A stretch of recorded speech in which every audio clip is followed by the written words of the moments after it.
staying in lane and can actually get some threat onto you if you do distort in and miss your chain. So gonna be an interesting matchup to see with Knight versus Shanks in the mid lane. Yeah, I do love this Rakan pick right now. Braum. I'm surprised Karsa is going for this. Speaking of going for it, they're going to go in the bot side. JackeyLove gets himself first blood. The bouncing bomb does not hit, and that means they're going to be able to pick up a second 2v2 double kill on the bot side. JackeyLove online already. So much purchase from that engage. Oh, looks like we might have a 2v2 up in top side though. They're going to go for it. Viego is there, though. Karsa goes in. The Cyclone is good as they're trying to get 369's flash. They will get it. Double knock-up as Karsa forced the flash away, but it is not far enough. Flash forward, going to get the ultimate down, and another double kill. 2 kills up to breathe for WE. Nicely done there by the side of WE. And we're going to see more action in the bot lane, Penguin. We're going in, but JackeyLove's been caught. The stand behind me has only been just used now. The Unbreakable, not quite there. There's the auto attack. The Ignite's going to be good enough and missing. Forcing flash and flash. Supportal combat to the max as Top Esports answer again in the bot side. First stay, this is going to open up some plates on top lane, but Penguin, it doesn't end. It does not end in this bot side. We're going to see the Moonlight Vigil going down on top of missing as he's trying to keep himself alive, but he goes down once more. Elk now, one more auto attack, and he's got the concussive blows down. Another double kill in the bot side. I talked about that this might be a weakness, but Top Esports 100% proving me wrong.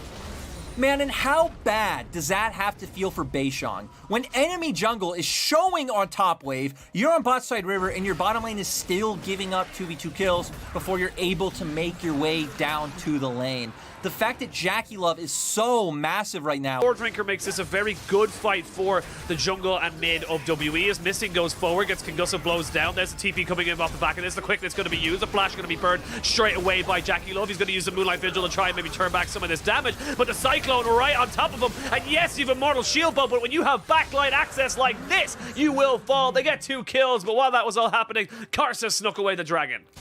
So that goes to the combo that we hit on earlier. If you invest enough into getting onto JackeyLove, you do have enough burst between the rest of your members to take the fight. I want to see how that will go. Not going to be able to poke WE out if they walk in just yet, but still will be able to keep up vision control and this prio on mid wave.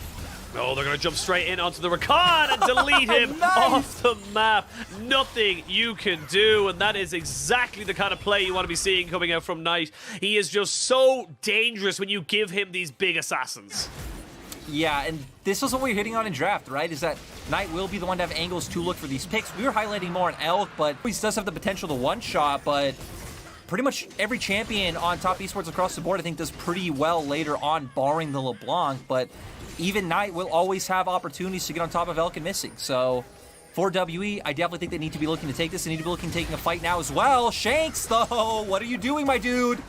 Yeah, he's trying to get priority into that mid lane, not quite able to gain it. 30 seconds until this dragon does spawn. We can see 369 force a flash over the wall, but he's dead. He's been caught out. The Cyclone, no, he's not dead, as Karsa is able to be there to protect him, but look who is dead. Elk dies straight away off of the back end of the fight. It's 2 split from WE, and their dive is on the wrong person. They don't get the option to go for what they wanted to go for, and now the TPs are coming in. Top Esports smell blood in the water. WE trying to keep themselves alive. They jump in, trying to get on top of JackeyLove, but he flashes away. He will fall at the end of it all, but at what cost? WE have nowhere to run. They've nowhere to hide. They will lose 4 of their members, only gain 1, and they're going to lose the Dragon and possibly the Baron as well. And this is why Top Esports are able to balloon their gold leads so quickly, because they're always going to look for plays like this. They get one pick, they realize they have the TP on 369, and of course they are going to look for the team fight against WE. Making their way towards that top side now for the Baron that you set up. Knight looking for Beishang. Maybe he finds him. Yeah, they're going to look for this one here and try and just get a red buff for himself as well. It's going to be nothing more said about it. Beishang, though, will try his very, very best. But Elk, you need to run away, my friend. You cannot fight this guy right now at all. I don't know what's happening. Knight's just playing keep away with absolutely everybody. There's the Mega Inferno Bomb. Ooh, I got a little excited, but nothing to be scared of for Top Esports fans. They get themselves. But Top Esports have other sources of damage.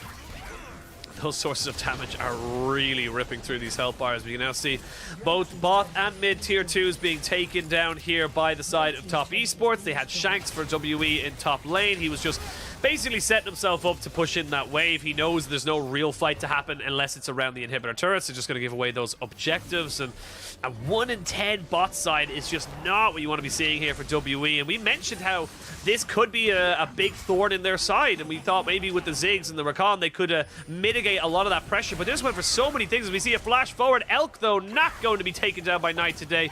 Knight feeling very frisky, though, on this LeBlanc pick, weaving in and out. And you can see just how difficult it is for WE to cover both these lanes. Yeah, W just gonna have to accept the punishment. Coming out is a TP flank coming in for Breathe. Oh, I love this. They know they can get on the JackeyLove right here, right now. The Mega Inferno Bomb goes down. He's been knocked up for absolutely days, and he does fall. Top Esports are separated. Now Knight, the only one really coming back into this with a full HP bar. Elk, though, wait, Karsa? what happened to Elk? Karsa just found Elk in the base and just chased him down, so it's a 1-for-1, and the base gets cracked open. WE thought they found themselves an opportunity, but Top Esports said, no, not today. Penguin, we see it again. Every member of WE runs forward. Guess who can't run forward? The Ziggs. And Karsa chasing him all the way to Fountain. Ends up being a 1-for-1. Members of Top Esports still have Baron. Knight gonna get the chain down, but no one close enough to follow up on damage. Looks like it should be an inhibitor for the side of TS, so they are going to get something with this Baron push. Top Esports actually getting about a flank. They're able to eat a lot of that damage with the Stare Axe, with the Lord Drinker, with their ultimates, and then the other members are able to combo and follow up slightly after for the burst to come out. This is going to be an Ocean Soul for Shin to keep himself safe. Gets himself back out now. Baron being started, takes it very, very quickly on the side of Top Esports. The Baron down to 5,000 HP. It's gone. It's going. It's almost certainly going to be gone, and that is going to be a simply easy objective for Top Esports now with Super Minions in the mid lane. Now, and they were able to get that Baron easily. So now we're gonna be watching Knight and how low he can get the members of WE.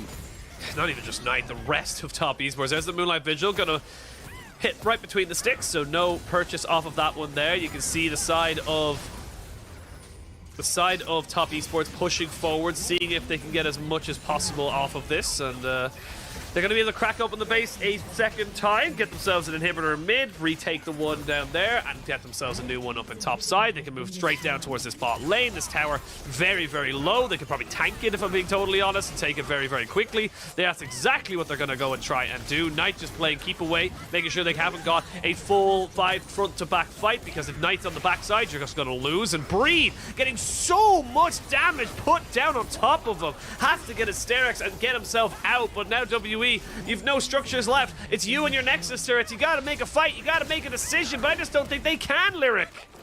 I mean, they're just getting poked down so low. Breed's gonna look for it, but Knight once again! Oh my god! So much damage, and there's just nothing left in the tank for WE. They'll try their best. Elk trying to put in as much DPS as he possibly can. They will not be able to fight absolutely anything. Top Esports will take this first game off of Team WE, and they will go 1-0 up and one step closer to that top 5. Yep, Top Esports looking for top 5. WE can no longer finish in 3rd place. Every game in this series could have changed WE's placing in terms of 2-0,